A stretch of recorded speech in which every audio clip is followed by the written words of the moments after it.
ये समाचार हमारे जितने भी अपकमिंग डे वन के एग्जामिनेशंस हैं, चाहे एसएससी हो, चाहे रेलवे हो, चाहे और भी कोई दूसरा पेपर हो, ग्रुप सी ग्रुप डी का, उनके लिए बहुत काम का है।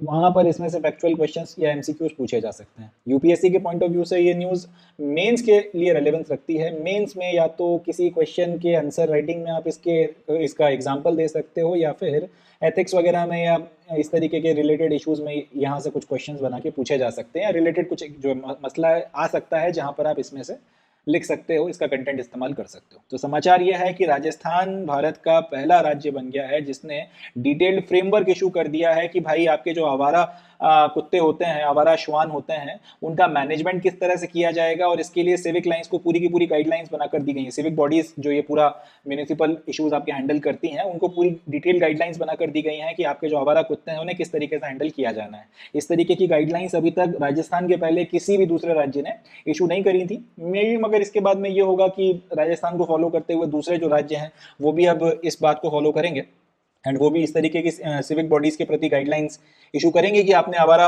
जो पशु हैं फॉर इन जनरल, या फिर अगर आवारा कुत्ते हैं इन पर्टिकुलर, तो उनका मैनेजमेंट कैसे करना है।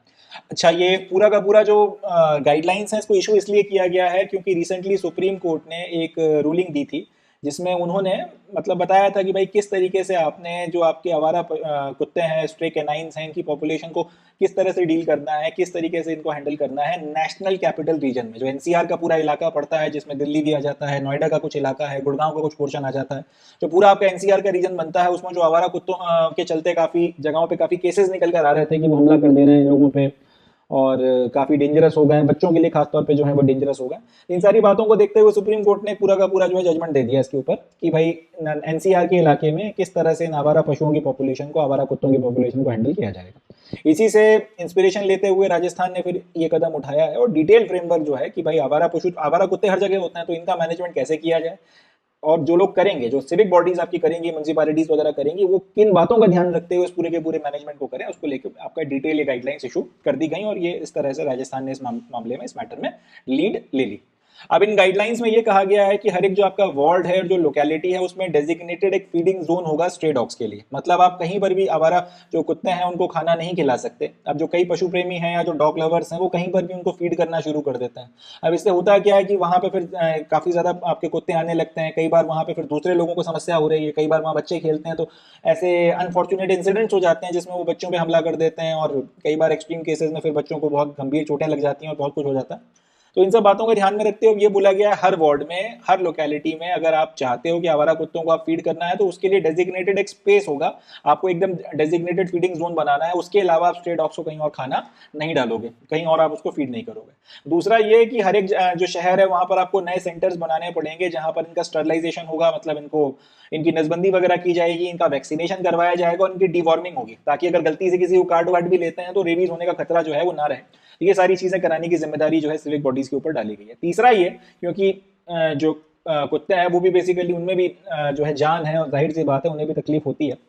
तो अगर आपको डॉग्स को पकड़ना भी है तो अब ऐसा नहीं है कि आप उसको किसी भी तरीके से इनह्यूमन तरीके से आप पकड़ोगे। आप टोंग्स का इस्तेमाल नहीं करोगे। टोंग्स एक तरीके के चिमटे आते हैं जो डॉक्टर, जो इन डॉग्स वगैरह को पकड़ने के लिए इस्तेमाल होते हैं। दूर से आप उनकी गर्दन पर रख के उसको पकड़ लेते हो और वो आपको काट नहीं पाता। हालांकि उससे कुत्ते को काफी ज्यादा तकलीफ होती है, कई बार उसको भी परमानेंट जो है चोट या घाव हो जाते हैं। तो टोंग्स का इस्तेमाल जो उस पर बैन लगा दिया गया है। इसी तरीके से आप तार या वायर्स का यूज नहीं कर सकते, या नूजेस जो बनाते हो, जो फंदे जैसा बनाया जाता है, रस्सी से बना लिया या इसी तरीके के वायर्स की मदद से बना लिया, उससे भी फिर उसकी गर्दन में डाल के उसको पकड़ रहे हैं, सारी चीजें कर रहे हैं, ये सब नहीं होगा।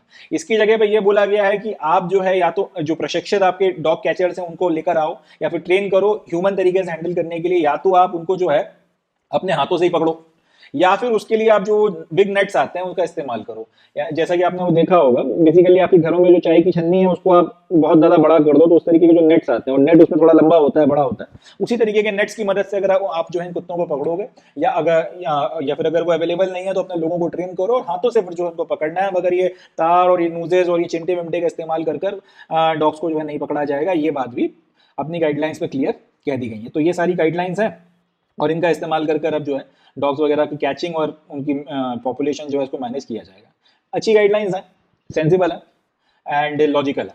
जो डॉग लवर्स हैं वो भी इससे संतुष्ट हो जाएंगे, और जो बाकी लोग हैं जिनको समस्याएं होती हैं इस तरीके से स्ट्रे डॉग्स वगैरह से, और उसके चलते जो थ्रेट्स खड़े हो जाते हैं, वो भी कहीं ना कहीं इससे काफ़ी ज़्यादा संतुष्ट महसूस करेंगे। But last and not least कि ये कितना इफेक्टिवली इम्प्लीमेंट हो सकता है और उसके कितने अच्छे रिजल्ट निकल कर आएंगे, ये डिपेंड करता है उन लोगों के ऊपर जिनके ऊपर जिम्मेदारी डाली गई है। दैट इज, ये जो आपकी सिविक बॉडीज हैं, इनके ऊपर रिस्पॉन्सिबिलिटी बनती है। ये अगर अपना काम अच्छे से करते हैं, आया राम गया राम वाली हरकतें नहीं होती हैं, हल्के में नहीं लिया जाता है, सिंसियरली अपना काम किया जाता है, तो नो डाउट इसके जो हैं बड़े पॉजिटिव रिजल्ट्स निकल कर आएंगे। ये पॉजिटिव रिजल्ट्स निकल कर आएंगे और कहीं ना कहीं स्ट्रे डॉग की पॉपुलेशन को हम लोग इफेक्टिवली और अच्छे से मैनेज कर पाएंगे। चलें, तो ये तो अपना समाचार हो गया। क्वेश्चन क्या बनता है, एक ही सवाल यहाँ से बनकर तैयार होता है कि ये जो डिटेल फ्रेमवर्क और मैनेजमेंट वगैरह की गाइडलाइंस हैं जो इशू की गई हैं स्ट्रे डॉग्स की मेंटेनेंस के लिए, वो किस राज्य ने करी हैं? सबसे पहले जवाब हो जाएगा राजस्थान। क्यों करी हैं? क्योंकि सुप्रीम कोर्ट ने रिसेंटली इस तरीके का एक डिसीजन दिया था एनसीआर के रिस्पेक्ट में, तो उसी को पालन करते हुए, उसी से इंस्पिरेशन लेते हुए अपने राज्य के लिए इस तरीके की गाइडलाइंस इन्होंने इशू कर दी। बाकी मेंस के पॉइंट ऑफ व्यू से अगर आपसे बोला जाए कि आवारा पशुओं को कैसे हैंडल करना है, इनका जो मेनेंस क्रिएट होता है, और कई बार समाज में उन आवारा पशुओं के जो प्रेमी होते हैं और उनके चलते जो लोग सफर कर रहे होते हैं, उनके बीच में कंफ्लिक्ट हो जाता है। वीडियोस आपने भी देखे होंगे, कई बार लड़ाई झगड़े हो रहे होते हैं इस तरीके से।